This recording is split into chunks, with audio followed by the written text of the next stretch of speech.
Welcome to the Clutch Kitten Gaming Podcast, where I play an indie game for 5 hours and let you know whether or not it's worth your time and money.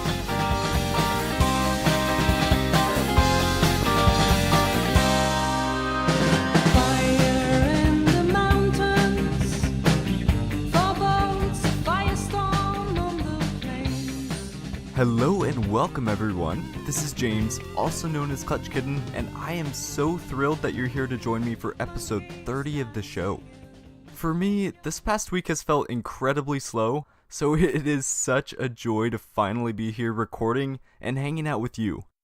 Just a couple of quick reminders before we jump into a little news. If you're a regular listener of the show and enjoy what you hear, I want to encourage you to boot up iTunes, search for the Clutch Kitten Gaming Podcast, and give the show a 5-star review. The more of those the better, since so many listeners are on that platform. Also, I love it when you contact me with comments, thoughts, or questions. The best places to find me are on Instagram at klutchkittengaming and through my email, klutchkittengaming@gmail.com. Definitely don't be afraid to reach out and say hi. Now for a bit of gaming news. First off, in an article on Polygon by Owen Good, it was mentioned that Valve is paring down what content it has on Steam. Maybe you've never noticed this, but Steam did have some non-gaming videos and movies that it sold, and recently Valve said the following. In reviewing what Steam users actually watch, it became clear that we should focus our effort on offering content that is either directly related to gaming, or is accessory content for games or software sold on Steam.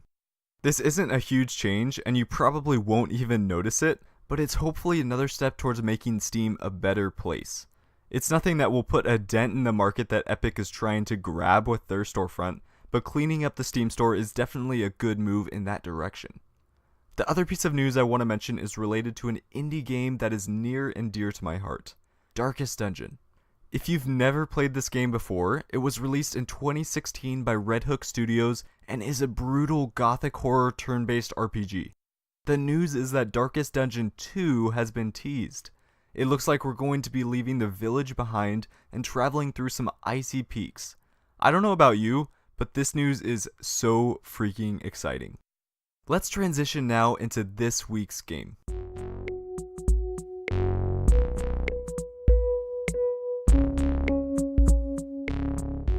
Today we're going to be talking about Far Lone Sails, which is a post-apocalyptic, atmospheric vehicle adventure game released on May 17th of 2018. This game was developed by Automotive, which is a tiny development studio of 4 people based in Zurich, Switzerland.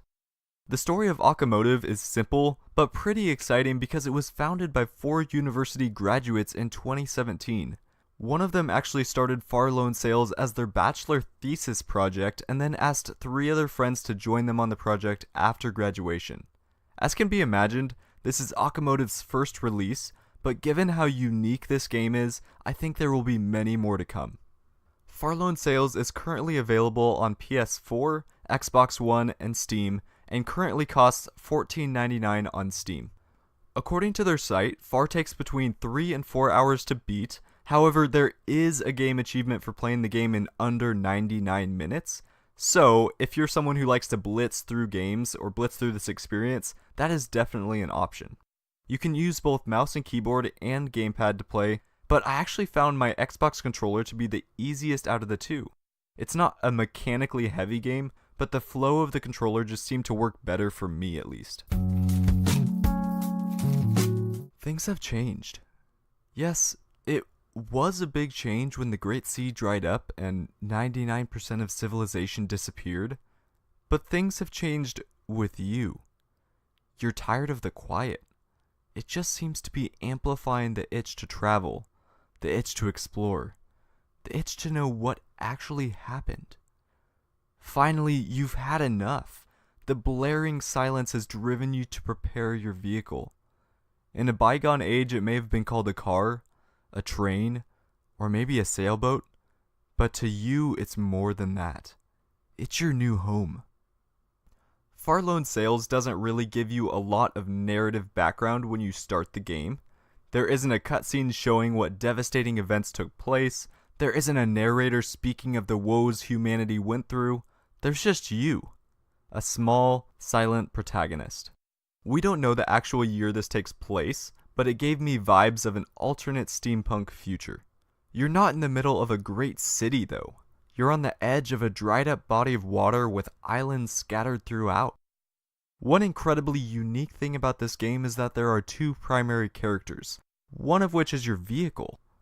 That probably sounds weird because vehicles usually have a much different, less narrative-focused purpose in games.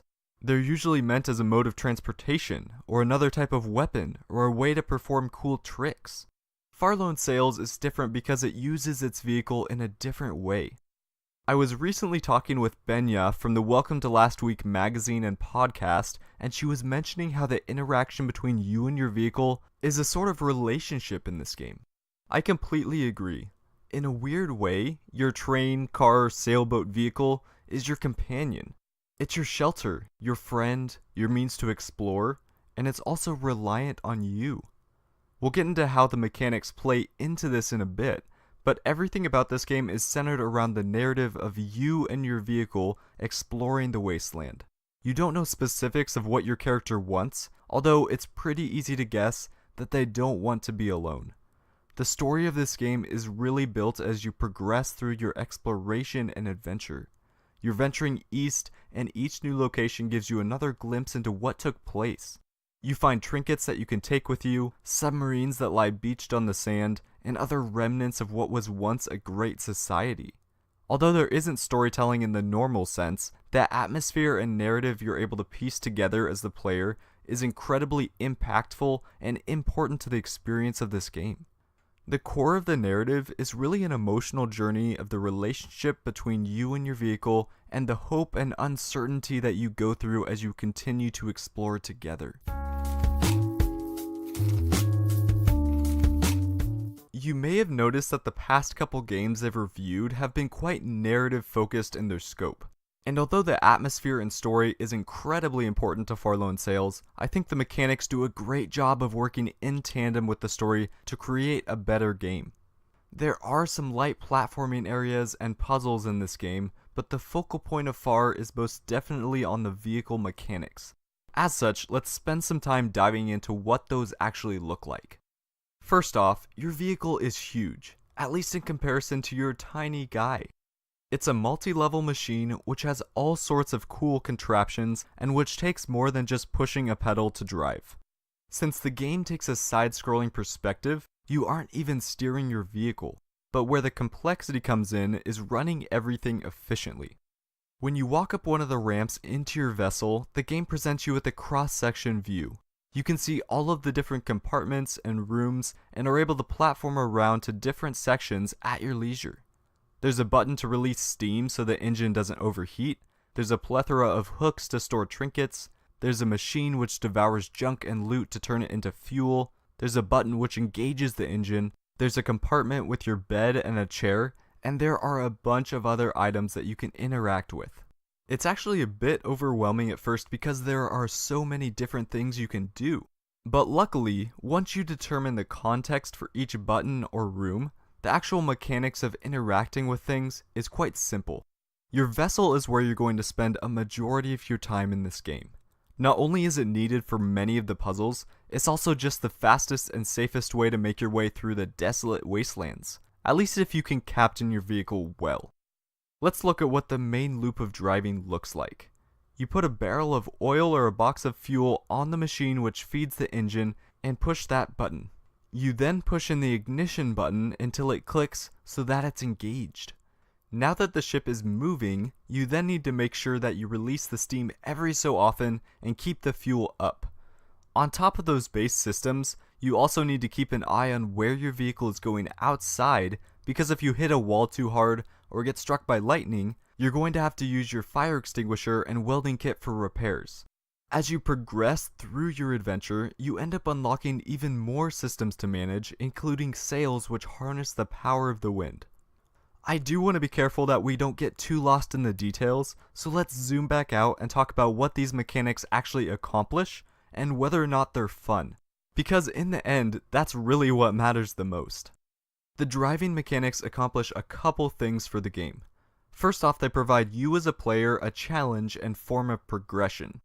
The game could have easily had mechanics as simple as pushing the direction you wanted to go for movement. However, that would have made for a very dry game systems-wise. By giving you as the player such agency in terms of micromanaging your ship, Automotive created skill expression and progression. As I made my way through the game, I learned to path inside the vehicle more efficiently. I learned how to best juggle every system in a way that was so satisfying, but what's cool is that even when I finished the game, I knew I could have improved even more. I wasn't always looking at my wind indicator to know whether or not my sails should be up, and there were a few times where I ran out of fuel or ran into something and had extra work to do to get on the road again. In my opinion, the other main accomplishment of the mechanics was creating a bond between you and your vehicle. The mechanics played a huge role in creating a feeling of that companion relationship between you and your ship. You're not just seeing your vehicle from the outside, you play an integral role in making sure the engines run well, and you are the one who makes repairs and puts out any fires that flare up. In a way, the mechanics illustrate the interdependent relationship you have with your ship, and it's actually a very beautiful and emotional aspect to the game. So we know that the mechanics provide progression and show the relationship between you and your vessel, but are they fun? Absolutely. I found these systems to be so well balanced. They were complex enough to keep things interesting, but they were also simple enough to keep from being tedious. They complemented the atmosphere and story incredibly well. It was such a nice surprise because at first glance I thought the mechanics would get old very quickly or just be too boring, but I think they were just right for the scope of this game. There was also a nice pacing of new systems being added as well.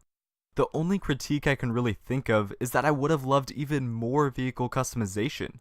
Even if it was as simple as being able to paint your vehicle, or buy a new bed, or update certain parts of your engine, I think that could have added even more depth to an already solid base. Now that we've talked about the narrative and gameplay, let's discuss the art and sound design. On the visual front, Farlone Sails was gorgeous.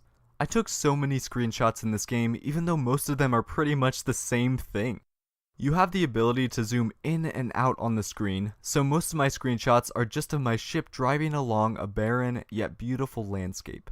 Just like the narrative and gameplay, even though the art isn't anything overly complex, there's beauty in the simplicity that it shows. I think visual artists are really put to the test when they're working on indie games because they have so much less to work with. They don't have EA's or Rockstar's gargantuan budgets to create the most realistic looking games. They generally can't rely on graphical fidelity for making their game pop. They have to rely almost solely on their artistic skill and creativity. On the sound design front, I think Farlone Sails also nailed it. First off, the sound effects were on point. The click of the button when you push it in all the way, the hum of the engine, the crackle of the fire, each sound piece was well designed. Similarly, on the soundtrack front, the music was emotional and powerful. Even in those moments where there was no music at all, it felt like intentional decisions had been made regarding the experience that was to be presented.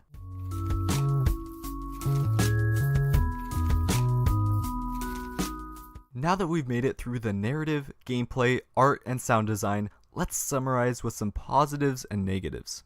On the positive side, first off, the narrative created an emotional experience that was quite unique when compared to other games. It could have been so easy for Automotive to cut corners or rely on gaming tropes for a lot of the story beats, but the way they chose to tell the story felt fresh and clean. Second, the systems not only supported the story and experience well, they were also fun and insanely satisfying. Third, the art and sound design kept par with the systems and narrative and even elevated them at points. On the negative side, I actually have nothing to mention.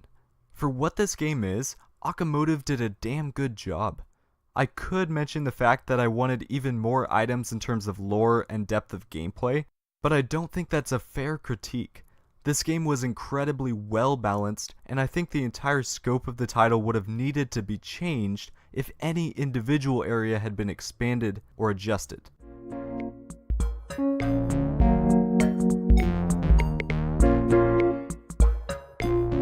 We've made it now to the final boss, This is the part of the podcast where I let you know whether you should slay the game and buy it, flee the game and avoid it, or farm up and wait for a sale. My verdict is to slay this game. I think a big part of why I liked Farloan Sales was due to the wonderful balance it had. The narrative wasn't as crazy or complex as the Hex, but it was unique and good. The gameplay wasn't as deep as Slay the Spire, but it was fun and satisfying. The art wasn't as beautiful as Gree, and the sound design wasn't as incredible as The Messenger, but they both were still well done.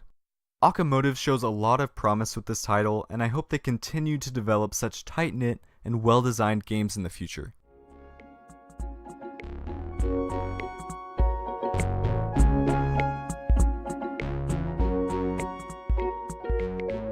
As always, thank you all so much for taking the time to listen in. I always look forward to recording and putting the show out, and I hope you do as well.